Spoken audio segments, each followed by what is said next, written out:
The number one thing insurance agents struggle with is what?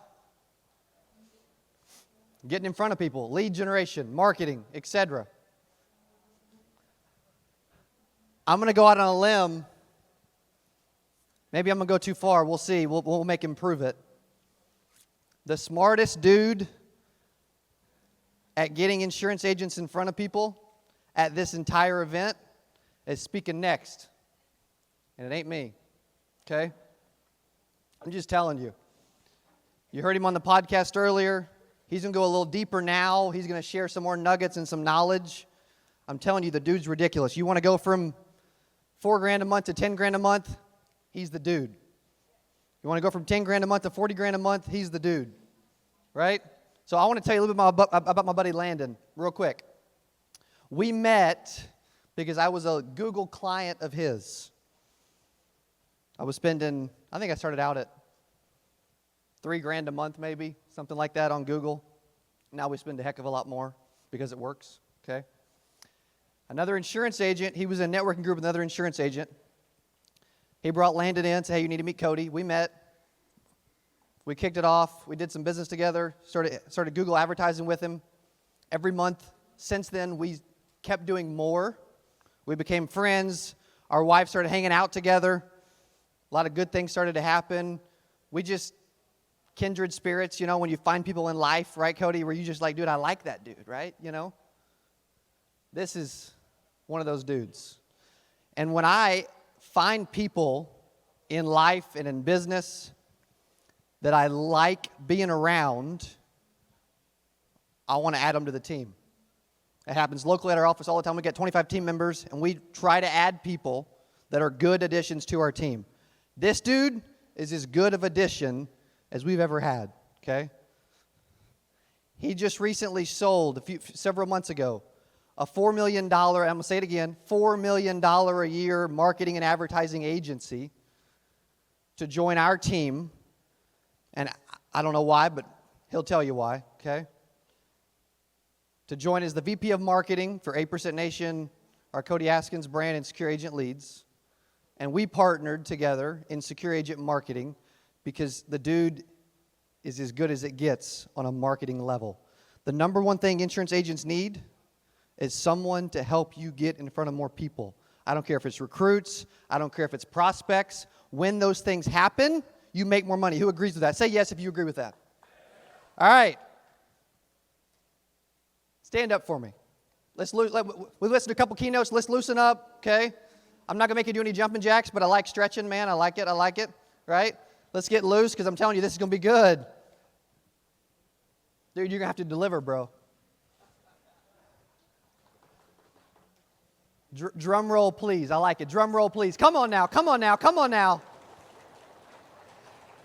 This dude is a marketing freak. Give it up for my buddy, Landon McCarter.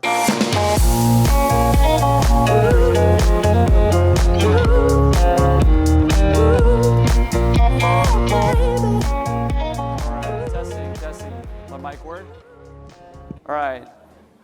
Thank you, guys. Yeah, I know this is the third keynote of the afternoon, so I appreciate your guys' patience. Stretch it out. You need anything more, give it a stretch. If you guys see the slides, I'm titling my talk, Insurance Marketing State of the Union. Okay, what I mean by that, this is a question that I ask often. How many of you guys have talked to marketing people and been overpromised and underdelivered? Like everybody should raise your hand, okay? It is one of the most, the man behind the curtain, Wizard of Oz, pulling the levers. You know, there's magic behind that curtain, you know? And so what I want to try and do in this next little while, 35 minutes or so, is I want to try to help you guys understand what is north. What is north, okay? If you guys can understand what is north in digital marketing, you can sift through all the BS. You can listen to the guy with the new tool and the new robot that's going to set all these appointments for you, and whatever it is going to do to take you out of the mix, and you're going to be able to get all your meetings without doing any work, or whatever that is, okay? I'm going to try and bust all those myths, all right? So what I'm going to try and do is make sure that you guys have a clear understanding of how this works. How does digital marketing work in the insurance industry? How should it work? Why does it work? I'm going to throw some case studies up that's going to break down exactly what different products you should be using to meet certain goals, what type of products you need to use in different situations depending on different products. I'm going to talk about long-term care. I'm going to talk about final expense. I'm going to talk about all the things that is digital marketing in the insurance industry. So before I get into that, my clicker needs to work. I'm clicking the green button. There it is. All right, Landon McCarter. I'm the co-founder, as Cody gave me the gracious introduction, of Secure Agent Marketing. I grew up in Springfield, Missouri. That's a town in southwest Missouri. We're surrounded by a bunch of lakes. Love the lake, have a boat. I won a basketball state championship. One of my teammates was still in the NBA. He just got drafted to the Portland Trail Blazers. It's in his 14th year, Anthony Tolliver. I had 3 other professional athletes on my team. Love basketball. Coach my 2 young kids, if you can see. My oldest son is going into 4th, and my youngest son is going into 1st. And then my daughter is my favorite, of course, and she's 4. My wife is here. She's taking some pictures. Beautiful wife, Lindsay. She's followed me here to Dallas. Left my kids at one of those doggy daycare places, except for kids. They're fine. Let's see. So 8 months after graduation, I started my first marketing company. All right. One of the things that I want to try and walk through is back in 2009 is when I graduated. This is like obviously the housing market crash, all that. I entered the market right whenever all of that stuff happened. I knew nothing else. I consider it a large blessing because I knew nothing else. I started a company right whenever all that happened. This company was called Door Deals. It was an interesting little concept. I talked a little bit about it at the VIP lunch. But it was 4 cents a house. So what I did is I sold 10,000 houses at a time, and I sold 1 pizza place, 1 pasta shop, 1 chiropractor, 1 dentist, whatever it was category exclusive. All right.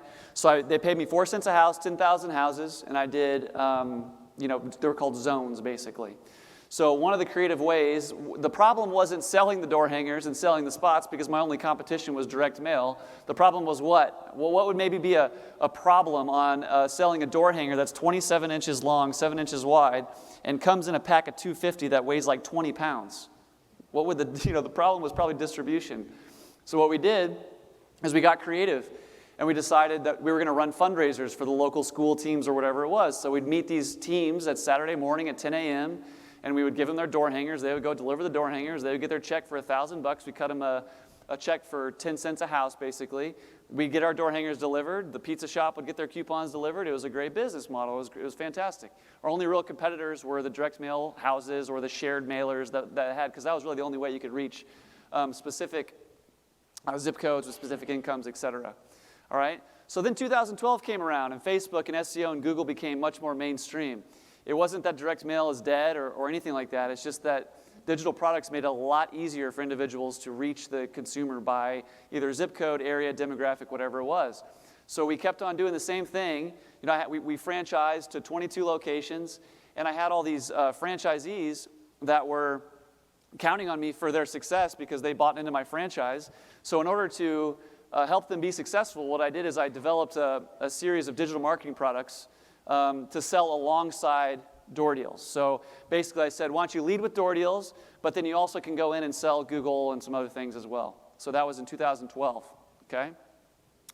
So that's the one I technically founded my digital marketing agency. Really, it went hand in glove with the company Door Deals. And then we built a very, very profitable agency. It wasn't long before people realized, oh my gosh, I can sell Google for like $2,000 a month, and I can sell a door hanger for $400 a month. I don't have to deliver it. So it wasn't very long before people started sort of just shifting towards the digital world, not to mention the clients had more of a demand for that also as well. So Door Deals kind of became part of almost like a problem child at that point. It wasn't really as profitable as the digital side. So I broke off the Door Deals side, sold that to another guy, and moved on and did the digital marketing. So we did everything that had to do with the digital marketing funnel, right? So everything. We did landing page development, website development, search engine optimization, AdWords, social, reputation management, everything, HubSpot, inbound marketing, all that. We grew to 38 employees. We had hundreds of customers across different industries. We're doing $4 million a year just in management fees. That's not including ad spends. That's just management fees. Cody, like he mentioned earlier, he was actually a Google client of mine. He came to me with a couple ideas, and we started doing some Google. And his first initial business that I worked with him on was secure agent leads, which is generating leads. So we were looking for final expense agents to buy his leads. We did really well with that campaign. He kept spending more, right? But then I decided to sell my digital marketing agency and partner with Cody. Okay, why would I do that? All right? It doesn't make any sense. I even came to my partners and I was like, you know what? It's time for me to go do my thing. Okay, I sold my shares. I was the founding partner of this digital marketing agency. Let them run with it. That business is still in operation. I'll tell you what it is later if you want to ask me. All right. So why would I sell my shares of a $4 million company 5 months in when we're nothing but going up? Okay, I can kind of sum it up in about 5 different points. One, the first thing is I really, really, really believe in Cody and Lauren and what they're doing and what they've done and the brand that they've built. What we're looking at right now, this 8% Nation, is probably 13 months out of the inception of the idea next to a pool in Bryan. That's the kind of stuff that's inside Cody and Lauren. Just look around and kind of look at this and say, if this is 12 months after the idea, then good grief, right? Obviously, I believe in what they're seeing. Give them a clap. I mean, 13 months from the idea, we're sitting at the Statler. He rented out the whole hotel. I remember 2 weeks ago, it was so funny. We had to sell some rooms. He moved into his sales pit, and we had 30% of our rooms to fill. And guess who did it? Cody got on the phone, had his people TO. Cody's sitting there selling, and he turned into a hotel concierge for 2 weeks, But that's the kind of guy he is, and that's the kind of partner that I want to partner with. I was honored to be on his team. Another thing that was really shocking, I went to Evan Stewart's Obsessed conference. They're doing it again next year. I highly recommend that conference. It was a huge, amazing lineup of speakers. It was an amazing conference. I'm sure they're doing it again next year. Look that up, Obsessed Conference, Evan Stewart. It was yesterday. They had a speaker that talked about specialization. They said the average, think brain surgeon or general practitioner. Okay, if you guys have a brain problem, where are you going to go? You're going to go to the brain surgeon. You ain't going to the general practitioner. The average salary of a general practitioner is $399,000 a year. The average salary of a brain surgeon is $799,000 a year. The digital marketing world is still relatively new, guys. We're still 7 years removed from the inception of Google being a paid platform. When I was getting my degree in marketing from Missouri State, there was no Facebook advertising. That wasn't a thing. So what I'm starting to see, being a leader in the digital marketing agency, I'm starting to notice that if you don't specialize, you're going to kind of get left behind, because the only time I would ever lose was when I went against an agency that was specialized in the industry that I was pitching for. Okay? Because I was a jack of all trades, master of none. I was selling Pilates equipment. I was selling prime trucking, I don't even know what they were, like grills. I was selling the front of their grills. I was doing monthly subscription services. I was doing all kinds of things that had nothing to do with one another. Every time I picked up a client, I had to relearn an industry, and I felt like I was just a jack of all trades, master of none. And I met Cody, and I fell in love with the marketing industry. Right? I noticed that the insurance industry is generally underserved from a digital marketing perspective. I really believe that. I really believe that there's a lot of tools that we can leverage as insurance professionals that aren't being leveraged in the insurance industry specifically, as well as what it is in the industry at large. There's a lot of tools out there that I think we can work with and leverage to get ourselves leads and people to talk to. And I just got addicted. I got addicted to the numbers and the game of generating leads for insurance professionals or insurance businesses. It's so fun for me. I don't know why it is, but I'm going to bring up one of our clients is Eric. He's an individual producer. We did a podcast with him. If you want to hear his story, it's fully laid out. But when we met Eric, Eric's an all-American lacrosse player, super successful. He came to one of our retreats, very, very, very successful guy, but was just kind of getting frustrated and struggling, right? We were able to help him out, do some lead generating for him, and now he's just killing it, crushing it, hitting his goals, and that kind of thing is really fun for me. I wasn't as passionate about marketing the Pilates equipment for the company that just decided that the way to sell an HGTV probably isn't the best way to do it, so now let's go to e-com, right? I just wasn't passionate about Pilates equipment. It just wasn't fun for me, right? And I wasn't specialized, all right? So, let's see. So I finally got to dig deep into a specific industry. So all we do now is lead development, marketing in the insurance industry. In July alone, Cody and I will oversee $850,000 of marketing spend exclusively in the insurance industry just in July. Okay? So what I want to try to do is unpack some things that you learn along the way of almost spending, that kind of money in one specific industry. That money was spent on final expense lead development, Medicare Advantage and Supplement, whole life, general life insurance, Spanish life insurance, long-term care, mortgage protection, agent recruitment, insurance event marketing, and a lot more, okay? So this was actually spent specifically on Facebook and Instagram lead development, Google AdWords lead development, search engine optimization, YouTube lead development, website landing page development, content marketing, video production, insurance event marketing, and et cetera, okay? So what we've learned, all right, is a few things of spending almost 7 figures on insurance marketing per month, and I want to break it down in some concepts. I want to try and give you guys some nuggets of, here's what we've learned, so I'm going to save you guys some time and some money, and just kind of leverage our knowledge and not have to, learn from your own mistakes, learn from ours, okay? So I'm going to break it down in several concepts. I'm going to spend some more time on, one concept more than the other. But the first concept that I want to really unpack real quick is insurance marketing is lead development while you brand along the way, okay? I didn't understand this in the insurance industry at all before I specialized in the insurance industry. In fact, if you would have asked me before I partnered with Cody, so we had franchises of our digital marketing agency, and they would always ask me whenever we onboarded them, they would say, what are some industries that we can really specialize in and have some quick wins to be able to own, some specific industries? And I would say, well, you know what, digital marketing is all about the same. It's just apples and apples, really, just different keywords, blah, blah, blah. But there's 2 industries that you want to stay away from, and that's insurance and real estate. I actually said that. Like, that was what I believed, because I didn't understand. Every time I tried to run a campaign for an individual real estate office or an insurance office, I didn't know what I was doing. I was trying to brand this insurance company, and all they really wanted at the end of the day was people to get in front of and talk to, okay? It's incredibly important. I don't care what you're doing from a marketing perspective, whether it's traditional media, whether it's digital marketing, whether it's trade show events. The most important thing you can do with any marketing dollar that you spend is get to the point where you understand that we need to set our bar for our cost per lead, no matter what we're doing. If it's TV or radio, then you need to understand what you're spending, how many leads you're getting from that, and then what you're paying per lead. If you don't know what you're willing to pay or what you're okay with paying per lead, then you're not doing marketing right and you're burning through budget. Okay, I'm telling you, you're wasting budget. All right, not to say that insurance, marketing is only lead development.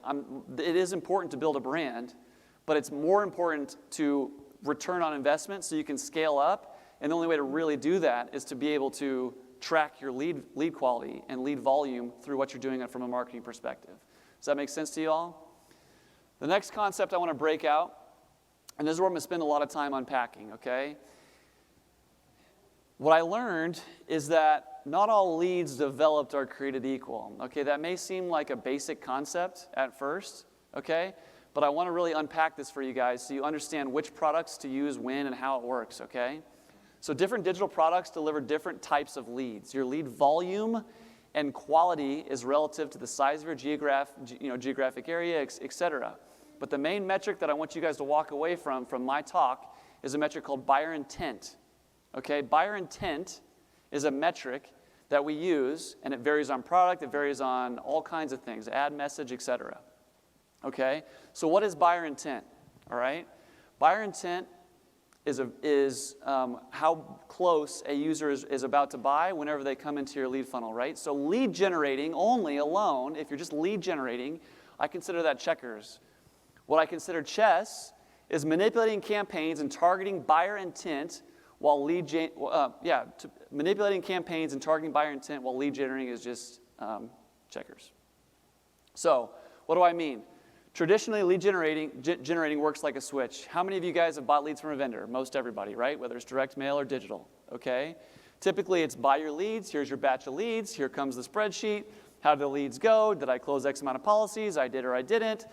It was good leads. It must be a good lead vendor. Or it wasn't a good lead vendor. On to the next guy. Okay, you're giving somebody X amount of dollars per lead, and then you're getting X amount of leads per back, and then you're basically gauging on if that was a good or bad spend based on how much business you've closed out of that.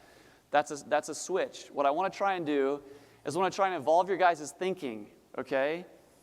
Lead generating and lead vendors are still great. We are one. Secure Agent Leads is a lead vendor. There's nothing wrong with buying leads. There's certain situations where buying a batch of leads is the perfect thing. Like you have $400 to spend, and so you want to pay $20 a lead, and you buy the leads. That's fantastic. There's nothing wrong with that.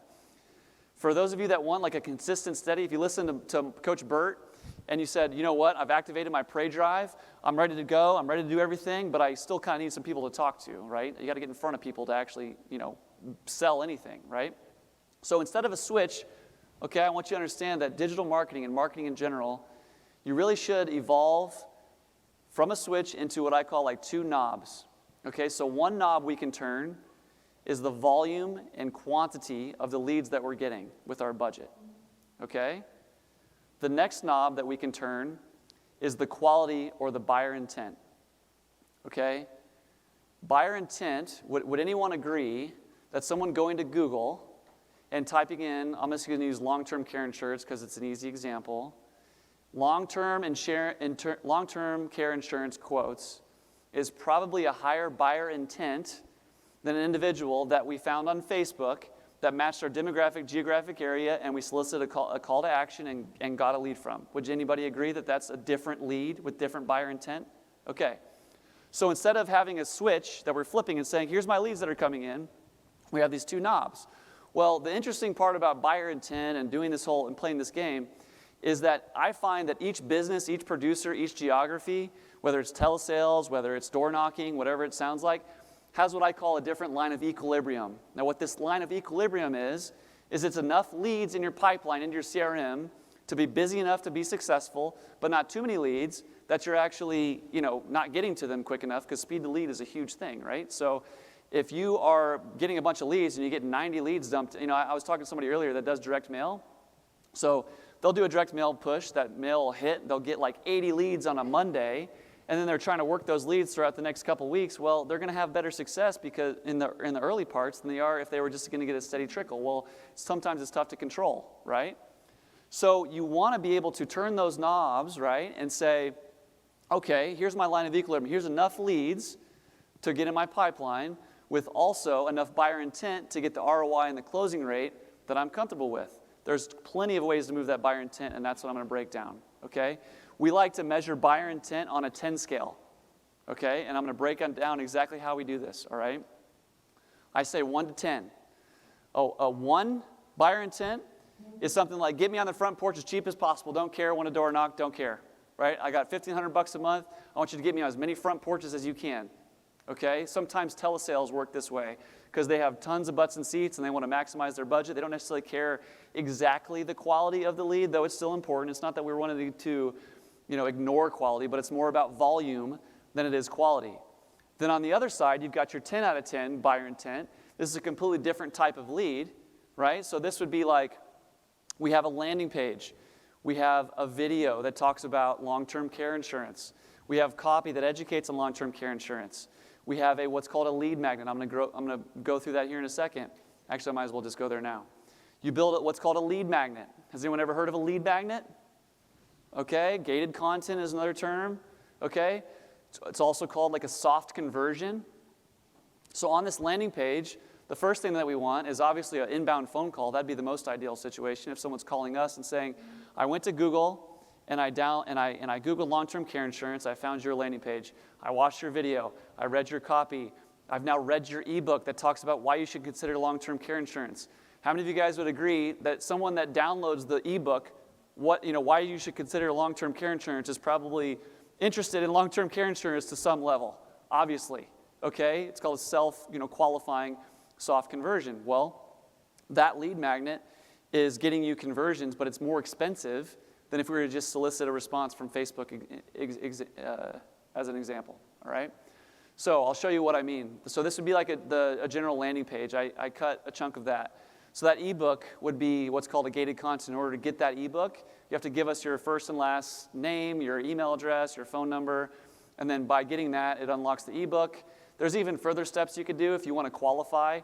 Once before you even get the download, you can have that open up a new sort of level into your marketing funnel that asks questions, qualifying questions, income questions. You got to be careful on some of this stuff, but ask further questions to qualify that lead even further. Every question, every step you add to your marketing funnel increases your lead cost, but what does it also do? Increases your buyer intent. Okay, so there's some individuals that are only really interested in, I'm a single producer, I need to get in front of highly qualified individuals. I'm interested in really not so much cutting my cost per lead down, but more getting in front of a more qualified individual. That's how you do that. So that's how you want to measure that 1 out of 10, okay?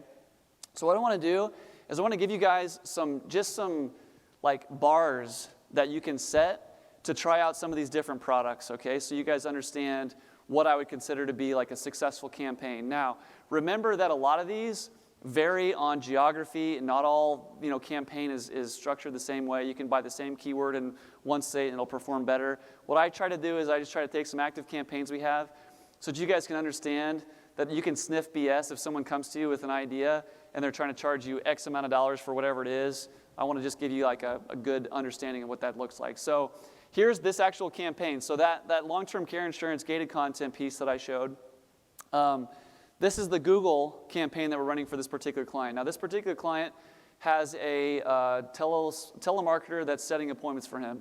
So all of his leads are driven into a telemarketer. The telemarketer is qualifying and setting an appointment for him. He's going and running that meeting. The cost per acquisition, that's what that CPA means, cost per acquisition, cost per customer, is $35.86. I want you guys to remember that number, okay? The cost per click was $9.44. What that means is we were willing to pay Google $9.44 every time somebody Googled long-term care insurance, clicked on our ad, went to our landing page. That's what we're willing to pay. That's the go-in rate. Our conversion rate is a really good number that tells us how quality our landing page is. Now, 26% is really high. Closing 1 out of 4 people is pretty high. I wouldn't necessarily set that as a bar, but I wanted to show you this particular campaign that we have. Meaning, the higher your conversion rate, the lower your cost per acquisition, okay? Now, the same client is, remember, this is a telecenter, so they're still interested also in volume of leads as well, because they still have a telemarketer opening and closing, and they said, I still want some volume. I just want to kind of see how it's going. I want to do Google, but I also want to do social, okay?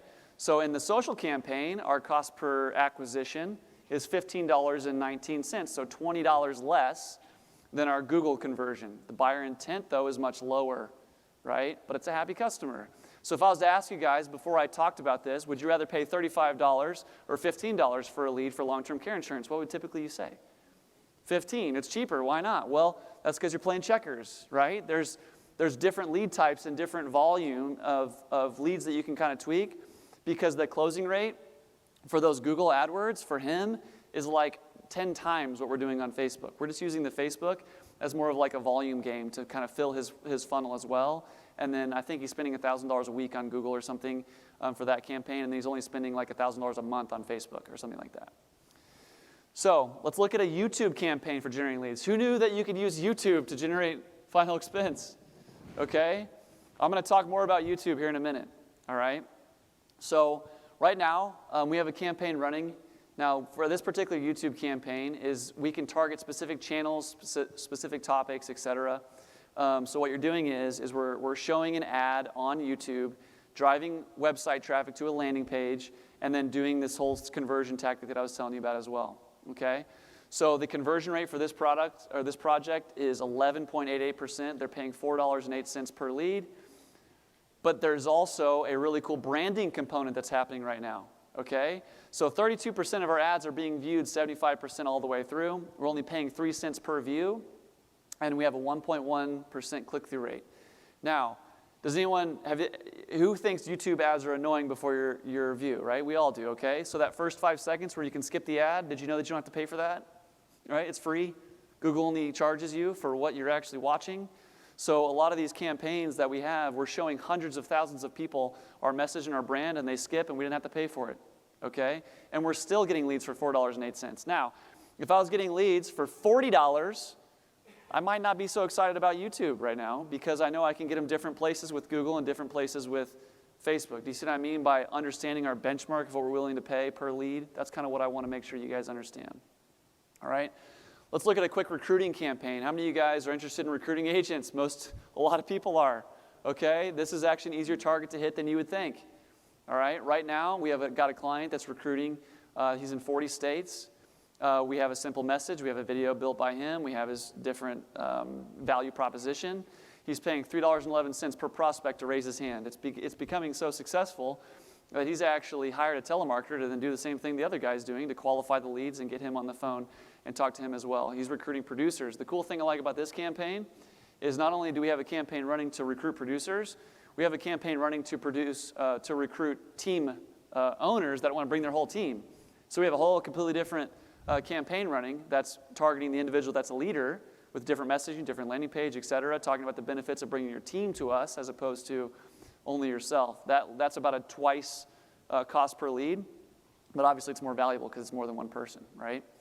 So let's look at a recruiting campaign for Medicare agents in expansion counties. This is a fun project that I took on because we had a particular client that had a huge advantage in a particular set of counties across the country.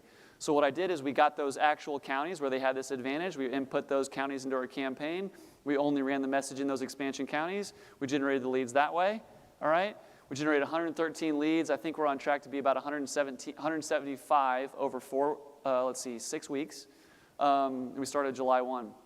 Very successful campaign, but you can pinpoint target these different areas that you want with a specific message because a lot of us that we're trying to recruit, there's a reason that someone would leave their organization and come to ours, and there's typically a specific area of the country or the state or whatever for who is the hotbed. A lot of times the carrier can provide this information as well, and we can import that into our campaigns and use that as a targeting metric. All right? I just wanted to show you another one just so you know, because some of you guys are group health and health. Some of you guys think that's a hard target to hit, business owners, et cetera. It's not an easy target, but we're paying $7.28 per lead, multi-state campaign. This guy's actually doing telesales. So, I know some people are selling group health leads for $45 a pop or something like that. All right, you could just generate your own. All right, so let's look at a volume over quality multi-state campaign. All right, this is where for the person that says, get me on the front porch as cheap as possible. I need as many leads as I can, and not necessarily that concerned about quality. I just want to make sure they opt into those, et cetera. These guys are paying $1.76 per lead, 24,000 leads a month, right? Not small numbers. Okay, and we haven't even touched the potential of what we could do for the amount of leads that we could generate, all right? I wanted to put one more in there because I know there's a lot of Spanish-speaking final expense agents. Sometimes that's a hard target to hit, all right? And we have a Spanish-speaking 2-state final expense campaign right now, and we're generating 600 leads a month, Spanish-speaking leads as well. It's all in Spanish. We have a translator on staff. It's awesome, okay? So this is my favorite one. I love this one, and I pick on Eric too much. This is you, buddy, just so you know. So if you ever want to talk to Eric and hear his actual story, feel free. This isn't made up, all right? So what he did is he came to us, and he has a local market. Right now, he's paying $9.72 per lead. Now, we could have a cheaper lead if we want. I could probably drive leads for, $5, $6 in a specific area.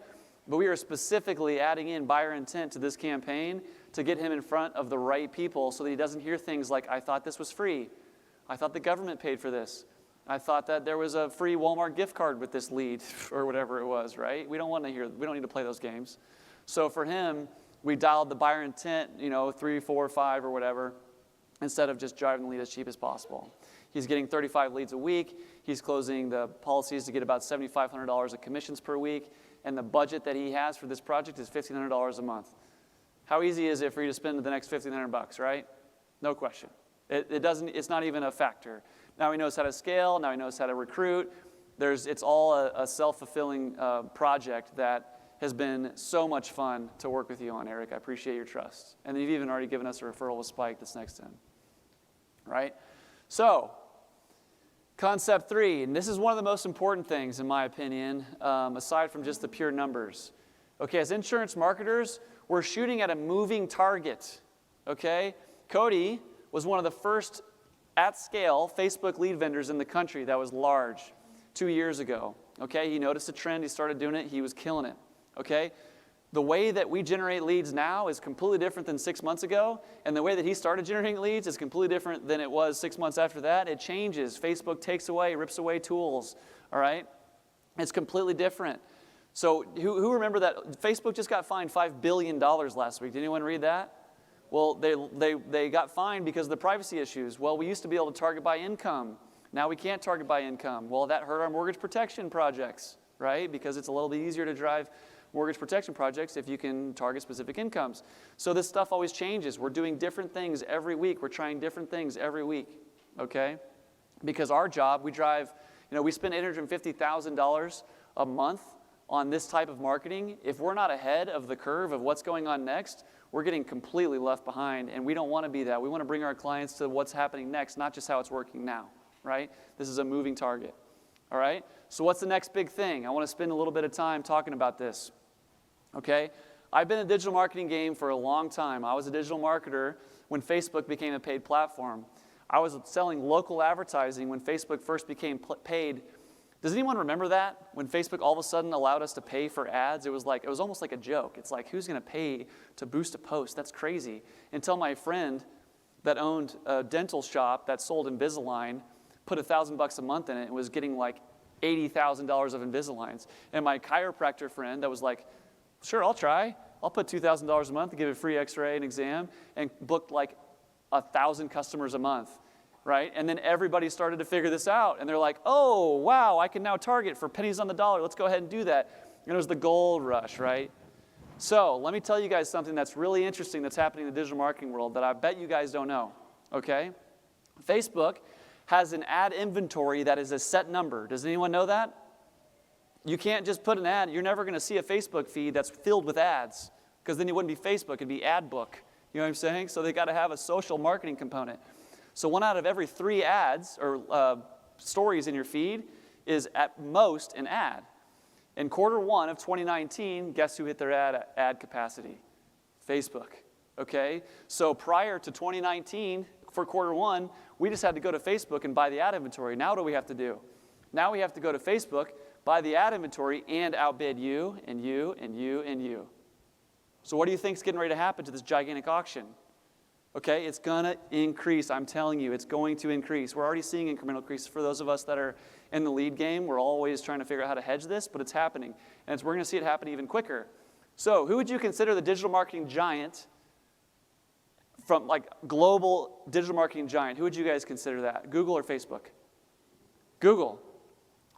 Facebook is kicking the crap out of Google on lead development. I'm telling you, they're winning on lead development specifically because everybody's doing Google. Facebook won for a minute, okay? Now, here's what's happening, okay? Guess what ad platform is not even close to capacity of showing the amount of ads that they can to their users? YouTube. So guess what's happening to YouTube? You cannot, at this point, you cannot fill out a lead form on YouTube, okay? But guess what's in its final stages of beta? And guess what's several agencies are already testing the platform. The platform is already built out. Within months, maybe even weeks, advertisers are going to be able to build out a YouTube campaign. We're going to be able to watch a final expense video on YouTube, put together an ad that's going to be a native form fill without even ever leaving YouTube, just like we do with Facebook. That works so well. Guess how much inventory YouTube sold of their 100%? 15%. So Google has said, Facebook, we're coming after you. Where we're going to compete on lead development is we're just going to make it super cheap to show ads to these people. We're going to show impressions at pennies on the dollar compared to what you guys, and make sure that our cost per leads are similar to what you have. And this campaign type is so close to being released, guys. It is like, you go Google it right now, and it's called like YouTube for Action or something like that. It's going to be a whole other Google platform. And for a short window, it's going to be just like when Facebook became a paid platform. It's also going to be just like when Google launched call-only ads. Has anyone ever heard of that? Where you can only pay when Google calls? Well, people still don't know that. They're like, I don't want to pay per click. It's like, you don't have to. You can pay per call, right? So it's just like the gold rush, right? So we're getting ready to be in this new phase. So right now, we're still using YouTube and generating leads for cheap compared to what I was willing to pay, prior. But it is going to be a big deal, and it is going to be what's next, I promise. So what I want to leave you with is just this sort of visualization. I want you to understand that there's 2 types of traffic when you're targeting digital marketing. There's what we call top funnel traffic. These are the individuals that fit our demographic. They fit our geographic. They're turning 65. They're a Medicare client, whatever it is. And we're showing them a message and trying to solicit a call to action to generate a lead. And then there's bottom funnel traffic, which is pay-per-click. I'm looking for long-term care insurance. I'm looking for whatever that keyword is, and I'm buying them and generating that lead, whatever, right away because they're looking to call somebody. And I'm going to call you today because I'm looking for a quote today, right? That's different than a Facebook lead. So a lot of times people don't really understand there's different types of traffic, different types of leads, different types of ways to generate leads. And I just wanted to kind of educate on that, okay? So my question to you guys is are you playing checkers or chess? All right, what are you playing? Are you buying leads? Okay, that's okay. We'll sell you leads, as secure agent leads, that's okay. But there's some people that want to take their business to the next level and have some sort of consistent thing, because how many of you guys feel like you find it necessary to bounce around like lead vendors because someone had a bad batch, or what? I find there to be a lot of bouncing around in the industry. Well, what I feel like is happening and why they're doing that is because different lead vendors have different buyer intent built into their marketing funnel. So you're just bouncing around, like his leads are better than those, and his leads are better than his, and it's like, well, it's because he's got a different marketing funnel set up, right? What if you had one, customer or one partner that was able to help you move your buyer intent and learn from where we started and go there together, right? So what I want to do is try and make it easy as possible to show you the next level on how that looks like. All you need to play ball is $1,500 a month of budget, okay? I'm going to break it down how this works. $1,000 of that $1,500 goes towards hard ad spend. That means that goes straight to Facebook to generate leads, or straight to Google to generate leads, whatever that is, all right? $500 is what's called management fee that goes to secure agent marketing to do ad creation, asset creation, video production, landing page development, whatever that looks like, right? And then if you ever want to scale after that, 20% of every dollar above the $1,500 goes towards ad spend as Bill's management fee. So the example is let's just say we have a final expense project and we're doing $1,000 a month of ad spend. We know exactly what our ad cost is. It's $9.72. If we want to double our lead flow, right, and go from $1,000 of ad spend to $2,000, then all you got to do is pay $2,700 instead of $1,500. And that way you'll double your ad flow. So we can start, this is just the minimums. There's obviously custom ways to approach this, but this is an easy way to let an individual producer or just wrap your head around what it looks like. And this does a couple really key things for you guys. One, it puts you guys on the same side of the table of your marketing guy, and we're a team now trying to generate leads and manipulate buyer intent together, as opposed to me trying to sell you leads and then me trying to convince you my leads are great, and then you trying to tell me my leads suck, and me trying to tell you your closing rate sucks, or whatever that little banter becomes. My leads are great, it's your closing. Are you door knocking? Are you doing, no, let's not do that. Let's just evolve our thinking, get on the same team, and understand that we're all going to Facebook. What's the real difference between Jim and John's leads from Facebook? They're from Facebook, it's the buyer intent. So let's work on that together, and let's craft that together, and all you need is $1,500 a month of budget to find that, and you will win. I promise you will win, okay? Do not have time to overpromise and underdeliver. There's no point in that. There's no point at all. I'm sick of that. I feel like the insurance industry has been completely taken advantage of more often than not about bad leads and this type of lead and this and that. So, the key to me is just I love to help people find their equilibrium of their lead flow and be able to work as a team and not have to worry about we had a conversation with Eric. I'm going to tell another story about you. So we were generating our leads at $9.72. He's closing a bunch of business. He says, I want to, turn my leads off at 12 o'clock at night and turn them on at 5 a.m. And I also want to ask a couple qualifying questions. And I'm like, okay, that's going to spike our lead cost, but we can try it. So we end up going from $9.72 to $15.20 or whatever it was. And I'm like, well, how are the leads? He's like, well, they're not really that much better. I'm like, okay, well, let's go back, right? Well, we have a relationship, right? Prior, if I was his lead vendor, I would just have to tell him no, because it's going to kill my margin. I knew that. He didn't necessarily know that, but it's going to kill my margin. No, we're not going to do that. So he's going to think that I don't have his best interest in mind, and then here becomes this, we're not on the same team and blah, blah, blah. And that's why I believe that insurance specifically just bounces around from lead vendor to one lead vendor to the next, is they don't trust the partner that they have that are actually using in their best interest. In order to do that, just lift the curtain. Let's all understand the lead cost, the hard cost of what it is, pay a management fee, and all just be on the same team. So I'm out of time. Thank you. Landon McCarter, co-founder, Secure Agent Marketing. Thank you. Thank you. Man, the metrics, the analytics, and the data behind that is it's impressive. It's everything. It is everything. Thank you so much Thank for you. being here and sharing all that with us.